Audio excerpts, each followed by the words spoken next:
अगर आपको अपनी जिंदगी में कोई दुख हो, कोई परेशानी हो, या फिर आप अपने जीवन के किसी ऐसे मोड़ पर खड़े हो जहां से दो मार्ग निकलते हो और आपको समझ ना आ रहा हो कि कौन सा मार्ग चुनना चाहिए, तो आज का यह वीडियो आप लोगों के लिए खास होने वाला है। हमारे जीवन में अक्सर ऐसे क्षण आते हैं जब हम किसी विपदा में फंस जाते हैं और सही समय पर सही निर्णय नहीं ले पाते हैं। ऐसे में भगवत गीता में मनुष्य की हर समस्या का हल छिपा है। भगवत गीता को मात्र सुनने से ही आपकी हर समस्या हल हो जाएगी और आप बहुत शांत महसूस करेंगे। श्री कृष्ण कहते हैं, किसी को तकलीफ देकर मुझसे अपनी खुशियों की दुआ मत करना, लेकिन यदि तुम किसी को एक पल की भी मुस्कान देते हो तो अपनी तकलीफ की फिक्र मत करो, उसे मुझ पर छोड़ दो। क्योंकि जिसने दूसरों के जीवन में रोशनी बांट दी, उसके अपने जीवन में अंधकार कभी स्थायी नहीं रह सकता। जीवन की सच्चाई यही है भाई, खुशी बांटने से बढ़ती है और दुख बांटने से घटता है। पर हम अक्सर इसका उल्टा कर देते हैं। हम अपनी परेशानियां दूसरों पर निकालते हैं और मुस्कान अपने तक ही दबाकर रखते हैं। एक माली रोज पौधों को पानी देता है ताकि फल लगे, तो उसे पता है कि फल तुरंत नहीं आएंगे, फल तो मौसम के हिसाब से ही लगेंगे। फिर भी वह रोज बिना थके पौधों की सेवा करता है। उसे भरोसा है समय आने पर उसकी मेहनत जरूर रंग लाएगी।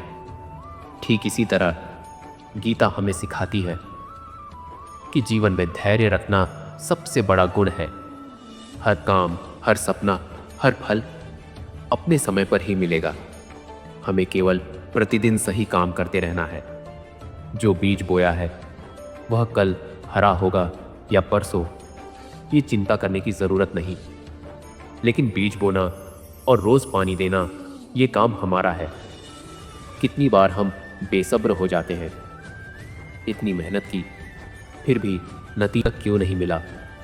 लेकिन श्री कृष्ण यही कहते हैं, कर्म करते रहो, फल की चिंता मत करो। फल तो समय का कैदी है, वह अपने तय समय पर जरूर आएगा। सच कहूं, जीवन की सच्चाई समझना इतना मुश्किल भी नहीं है। बस वही तराजू उठाकर देखो जिससे तुम दूसरों को तोलते हो। कभी उस तराजू पर खुद बैठकर देखो, तभी पता चलेगा कि इंसाफ कितना भारी है। हम दूसरों से उम्मीदें बहुत बड़ी रखते हैं, लेकिन खुद के लिए वही नियम लागू नहीं करते। यही कारण है कि रिश्तों में दरारें आ जाती हैं। अगर शरीर की तबीयत बिगड़ जाए तो इंसान कुछ दिन परेशान रहता है, लेकिन अगर नीयत बिगड़ जाए तो पूरी जिंदगी परेशान रहती है।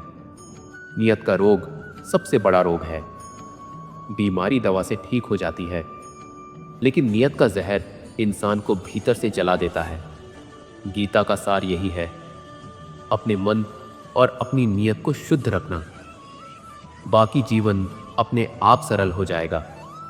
कभी यह सोचकर दुखी मत होना कि काम तुमने किया और नाम किसी और का हो गया, क्योंकि घी और रुई सदियों से जलते आ रहे हैं, पर लोग हमेशा कहते हैं दिया जल रहा है। सोचो, घी और रुई के बिना दिया कहाँ जल सकता है, लेकिन श्रेय हमेशा दिए को ही मिलता है। तो क्या घी और रुई दुखी हो जाते हैं? नहीं, वे जानते हैं कि उनका काम ही असली महत्व रखता है। नाम चाहे किसी को भी मिले। इसी को गीता कहती है निष्काम कर्म। क्रोध में इंसान की बुद्धि नष्ट हो जाती है। बुद्धि नष्ट होने पर विवेक चला जाता है, और जब विवेक चला जाए तो इंसान खुद अपने विनाश का कारण बनता है। सोचो, आपका एक क्षण का गुस्सा कितने रिश्ते तोड़ देता है, कितने सपने जला देता है, जबकि धैर्य और मौन वह काम कर सकते हैं जो हथियार भी नहीं कर पाते। हर कोई जल्दी चाहता है, जल्दी पैसा, जल्दी नाम, जल्दी इज्जत, लेकिन गीत कहती है जो जल्दी में है वह अधूरा है, और जो धैर्य में है वह पूरा है। क्योंकि समय से पहले मिला हर फल स्वादिष्ट नहीं होता। कच्चा आम खट्टा लगता है, लेकिन पकने पर वही मीठा हो जाता है। इंसान अक्सर सोचता है मुझे क्या मिला, पर गीता कहती है, पहले देखो तुमने क्या दिया। जो जितना देता है उतना ही पाता है, और जो सिर्फ लेने की सोचता है वह कभी तृप्त नहीं हो सकता। पानी समुद्र में भी है पर पिया नहीं जा सकता। पीने लायक तो वही पानी है जो आसमान से गिरकर धरती पर आया और उसने लोगों की प्यास बुझाई। वैसे ही इंसान की कीमत उसके पास क्या है इससे नहीं, बल्कि उसने किसको क्या दिया इससे तय होती है। अपने मन को साधो, क्योंकि मन ही तुम्हारा सबसे अच्छा मित्र है और मन ही तुम्हारा सबसे बड़ा शत्रु। अगर मन नियंत्रित है तो दुख में भी शांति है, और अगर मन बेकाबू है तो सुख में भी अशांति है। इसीलिए मन की साधना सबसे जरूरी है। याद रखो भाई, जो इंसान अपने मन को जीत लेता है उससे बड़ा विजेता इस धरती पर कोई नहीं। राज्य जीतना आसान है, पर अपने विचारों को जीतना कठिन है, क्योंकि राज्य के लिए सेना चाहिए, लेकिन मन के लिए साधना चाहिए। और यही साधना गीता हमें सिखाती है। मेहनत का फल देर से मिलता है, पर मिलता जरूर है। यदि तुम्हारे कर्म सच्चे हैं तो पूरा ब्रह्मांड तुम्हें उसका प्रतिफल देने की तैयारी करता है। इंसान जल्दबाज हो गया है, उसकी आदत है सब कुछ तुरंत चाहिए। पर गीता हमें याद दिलाती है, मेहनत का स्वाद तभी मीठा होता है जब वह समय पर पके हुए फल की तरह हाथ में आए। किसान खेत में बीज डालकर अगले ही दिन फसल की उम्मीद नहीं करता। वह जानता है कि बीज को धरती की गोद में रहकर समय देना पड़ेगा।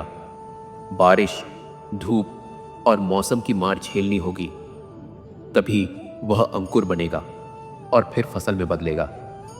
अगर किसान इंतजार न कर पाए तो क्या कभी उसे अनाज मिलेगा? नहीं। ठीक वैसे ही हमारी मेहनत का फल भी अपने समय पर ही आता है। बस हमें धैर्य रखना है, क्योंकि अधीर इंसान खुद ही अपनी किस्मत का गला घोंट देता है। कभी भी किसी से ईर्ष्या मत करो, क्योंकि ईर्ष्या मन की आग है। यह दूसरों को नहीं जलाती, यह सिर्फ तुम्हें जलाती है। आज लोग अपने पड़ोसी की गाड़ी देखकर परेशान होते हैं, दोस्त की नौकरी देखकर दुखी हो जाते हैं। लेकिन सच्चाई यह है कि हर इंसान की यात्रा अलग है। किसी का रास्ता छोटा है, किसी का लंबा, किसी को जल्दी मिलता है, किसी को देर से। दो पेड़ हैं, एक आम का और एक नीम का। दोनों एक ही मिट्टी में हैं, एक ही पानी पीते हैं, एक ही धूप लेते हैं। फिर भी आम का फल मीठा है और नीम का कड़वा। तो क्या नीम आम से ईर्ष्या करता है? नहीं। वह जानता है कि उसकी पहचान उसकी कड़वाहट है और आम की पहचान उसकी मिठास है। इसी तरह हमें भी अपनी पहचान पर जीना चाहिए। दूसरों से तुलना करके खुद को जलाना नहीं चाहिए। सच्चे रिश्ते वही हैं जो कठिन समय में साथ खड़े रहते हैं। धूप में हर कोई छाता देने को तैयार रहता है, लेकिन बरसात में जो साथ खड़ा हो वही अपना है। अक्सर हम उन रिश्तों के पीछे भागते हैं जो दिखावटी चमक रखते हैं, लेकिन असली ताकत उन लोगों में होती है जो बिना शोर मचाए हमारी परवाह करते हैं। श्री कृष्ण अर्जुन से कहते हैं, अर्जुन, जो तुम्हारे सुख में साथ हैं वे तुम्हें भीड़ देंगे, लेकिन तुम्हारे दुख में साथ हैं वही तुम्हारा परिवार है। तो हमें रिश्तों को संख्या से नहीं बल्कि सच्चाई से तौलना चाहिए। संतोष और कृतज्ञता जीवन की सबसे बड़ी पूंजी है। जिसे जो मिल गया है, अगर वह उसमें संतोष पा ले तो उसका चेहरा हमेशा खिला रहता है। लेकिन जिसे लाखों मिलने के बाद भी और चाहिए, वह हमेशा परेशान रहता है। तालाब का पानी कभी समुद्र जितना नहीं होता, लेकिन तालाब फिर भी आसमान को उतना ही साफ दिखाता है जितना समुद्र, क्योंकि पानी की गहराई नहीं, उसकी शांति मायने रखती है। ठीक वैसे ही इंसान की जिंदगी उसकी संपत्ति से बड़ी नहीं होती, उसके संतोष से बड़ी होती है। और जब संतोष आता है तब अपने आप कृतज्ञता आती है। फिर हर छोटी चीज भी आशीर्वाद जैसी लगती है। एक और गहरी बात, खुद पर विश्वास करना ही सबसे बड़ी भक्ति है, क्योंकि जब तुम खुद पर विश्वास करोगे तभी ईश्वर पर भी विश्वास कर पाओगे। कितनी बार इंसान अपनी ताकत भूल जाता है, उसे लगता है कि वह कुछ नहीं कर सकता, लेकिन सच्चाई यह है कि हर इंसान में असीम शक्ति है। फर्क सिर्फ इतना है कि कोई उस शक्ति को पहचान लेता है और कोई पूरी जिंदगी संदेह में गुजार देता है। एक छोटा सा दीपक भी अंधेरे कमरे को उजाला दे देता है, तो फिर इंसान जिसमें तो परमात्मा का अंश है, वह क्यों यह सोचे कि मैं कुछ नहीं हूं, मैं कुछ नहीं कर सकता। खुद पर भरोसा रखो। अगर तुम्हारे पास सच्चाई और मेहनत है तो पूरी दुनिया तुम्हारे खिलाफ हो जाए, फिर भी जीत तुम्हारी ही होगी। इसलिए भाई, गीता हमें यही सिखाती है, मेहनत करो, धैर्य रखो, ईर्ष्या छोड़ो, संतोष अपनाओ, सच्चे रिश्तों को पहचानो और सबसे जरूरी खुद पर विश्वास रखो, क्योंकि जब इंसान खुद पर यकीन करता है तभी जीवन की हर लड़ाई जीत सकता है। श्री कृष्ण कहते हैं, क्रोध वह आग है जो सबसे पहले उसी बर्तन को जलाती है जिसमें वह पैदा होती है। अर्जुन युद्ध भूमि में कई बार गुस्से से भर उठते थे, लेकिन कृष्ण ने उन्हें रोका और कहा, यदि तुम क्रोध में निर्णय लोगे तो तुम्हारी हार निश्चित है, क्योंकि क्रोध बुद्धि को अंधा कर देता है। आज भी यही होता है, घर में, दफ्तर में, रिश्तों में। एक पल का क्रोध बरसों की कमाई हुई मोहब्बत को जला देता है। क्रोध अंगारे पर रखे दूध की तरह है, एक बार जो उफन गया, फिर चाहे कितनी भी मिठास डालो, वह जल ही जाएगा। इसीलिए संयम सबसे बड़ा हथियार है। जो इंसान गुस्से को जीत लेता है वह किसी भी युद्ध को जीत सकता है। समय की बात करें तो गीता हमें सबसे बड़ा सबक देती है। समय से बड़ा कोई शिक्षक नहीं। धन, मित्र, सुख सुविधाएं सब लौट सकते हैं, लेकिन समय एक बार चला गया तो कभी नहीं आता। आज हम अक्सर कहते हैं कि मेरे पास वक्त नहीं है, लेकिन सच्चाई यह है कि समय सबके पास बराबर है। फर्क सिर्फ इतना है कि कोई उसे सही जगह लगाता है और कोई उसे व्यर्थ गंवा देता है। रेत घड़ी में रेत धीरे धीरे नीचे गिरती है, तुम उसे रोक नहीं सकते, बस देख सकते हो कि वह किस तरफ बह रही है। जीवन भी ऐसी ही रेत घड़ी है। इसलिए श्री कृष्ण कहते हैं, हर क्षण को साधो, क्योंकि यही क्षण भविष्य को गढ़ता है। जो व्यक्ति केवल अपने लिए जीता है उसका जीवन छोटा है, पर जो दूसरों के लिए जीता है उसका जीवन अनंत हो जाता है। नदी अगर सिर्फ अपने लिए पानी रोक ले तो वह दलदल बन जाएगी। वह तभी गंगा जल कहलाती है जब बहकर सबको जीवन देती है। उसी तरह हमारा जीवन भी तभी सार्थक बनेगा जब उसमें करुणा हो। किसी भूखे को रोटी खिलाना, किसी दुखी को हिम्मत देना, किसी थके हुए इंसान को मुस्कान देना, ये छोटी छोटी सेवाएं ही जीवन को बड़ा बना देती हैं। हार और जीत का असली अर्थ बाहरी परिणाम में नहीं है, बल्कि जो हर परिस्थिति से सीख ले लेता है वही विजेता है। जीवन हमें सिखाता है कि हार और जीत बाहर की नहीं, भीतर की स्थिति है। जिसने हार कर भी मुस्कुराना सीख लिया, उससे बड़ा विजेता कोई नहीं। आज इंसान शब्दों के शोर में खो चुका है। हर कोई बोलना चाहता है, लेकिन बहुत कम लोग सुनना चाहते हैं। गीता हमें याद दिलाती है कि सुनना भी एक साधना है। कभी कभी चुप रहकर ही रिश्ते बचाए जा सकते हैं। कभी कभी मौन ही सबसे गहरी बुद्धि होती है। तालाब की लहरें शांत हों तभी आसमान साफ दिखता है। इसी तरह जब मन शांत होता है तभी जीवन की सच्चाई साफ दिखती है। इसीलिए मौन और सुनना केवल शब्दों की कमी नहीं, बल्कि आत्मा की ताकत है। तो भाई, गीता का तीसरा संदेश यही है, क्रोध को जीतकर संयम अपनाओ, समय का आदर करो, सेवा और करुणा से जीवन को बहाओ। हार जीत को भीतर से समझो और मौन की ताकत को जानो। याद रखो, जीतने वाला वही है जो खुद को जीत लेता है।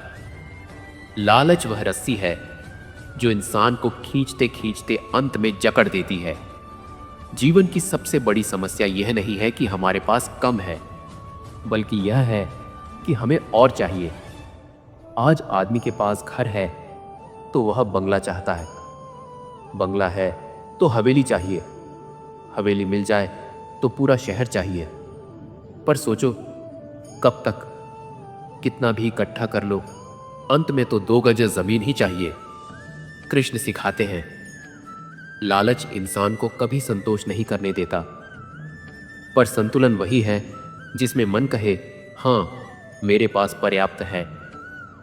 यही सोच इंसान को अमीर बनाती है, वरना अरबों होते हुए भी कोई कंगाल सा जीता है।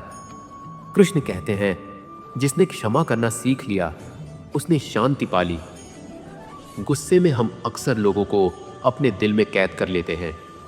किसी ने बुरा कहा तो सालों याद रखते हैं, किसी ने धोखा दिया तो बदले की आग में जलते रहते हैं। पर यह बोझ हमें ही जलाता है। सोचो, हाथ में अंगारा पकड़े रहो और सोचो कि सामने वाले को जलाऊंगा, पर जलेगा कौन? तुम्हारा हाथ। ठीक वैसे ही मन में नफरत पकड़े रहने से हम ही जलते हैं। क्षमा का अर्थ यह नहीं कि भूल जाओ, क्षमा का अर्थ है खुद को मुक्त कर लो उस बोझ से, उस जलन से, उस याद से। फिर जीवन हल्का हो जाता है। कृष्ण ने अर्जुन का रथ चलाया, लेकिन युद्ध उनका नहीं था। उन्होंने कहा, सच्चा मित्र वही है जो तुम्हें तुम्हारे धर्म के मार्ग पर खड़ा कर दे, भले ही उसकी अपनी राह अलग क्यों न हो।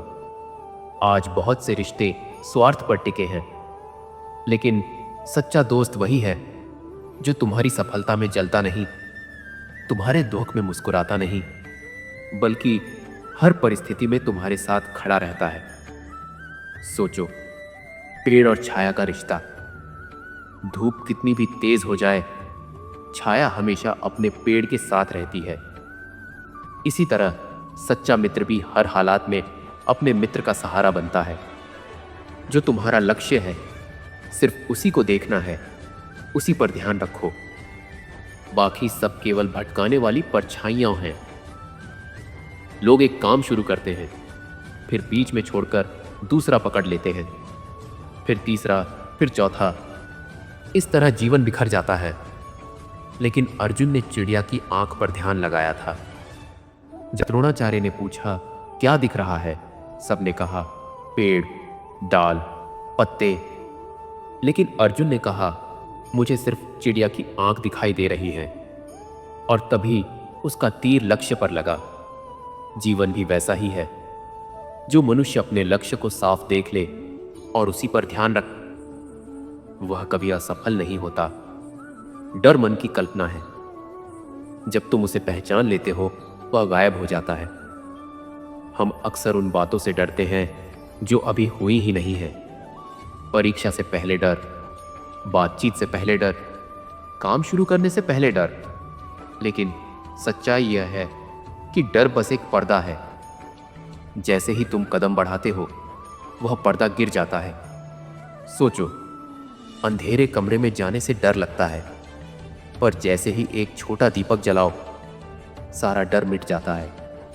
साहस वही दीपक है जो डर को भगा देता है और रास्ता दिखा देता है। सादगी और नम्रता पर कृष्ण का एक अद्भुत संदेश है। वो कहते हैं, नम्रता फूल की तरह है, जितना झुकेगा उतना सुंदर लगेगा। इंसान ज्ञान, पैसा और ताकत पाकर अहंकारी हो जाता है, लेकिन वही इंसान सबसे अधिक खाली होता है। सोचो, पेड़ पर जब फल लगते हैं तो डालियां झुक जाती हैं, लेकिन बंजर डालियां ही ऊपर खड़ी रहती हैं।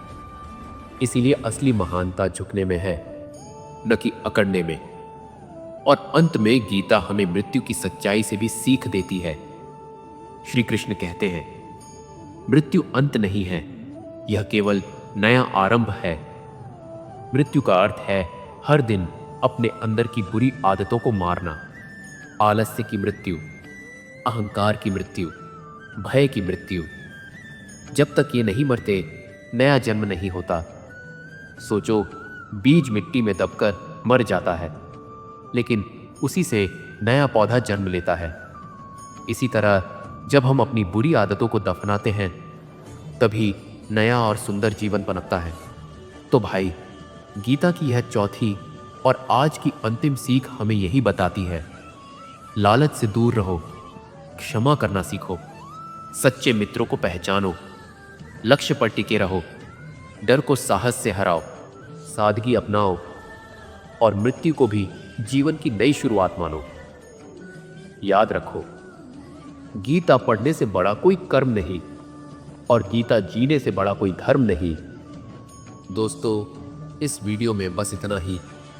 मैं आशा करता हूँ कि आपको इस वीडियो से बहुत कुछ जानने को मिला होगा। वीडियो को लाइक और शेयर करके कमेंट में जय श्री राधे कृष्ण लिखना ना भूलें और ऐसे ही ज्ञानवर्धक और प्रेरणादायक वीडियो पाने के लिए आपके अपने चैनल गीता ज्ञान यात्रा को सब्सक्राइब करके घंटी ज़रूर बजाएं। भगवान श्री कृष्ण आपको हमेशा खुश रखें। जय श्री राधे कृष्ण।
हाँ।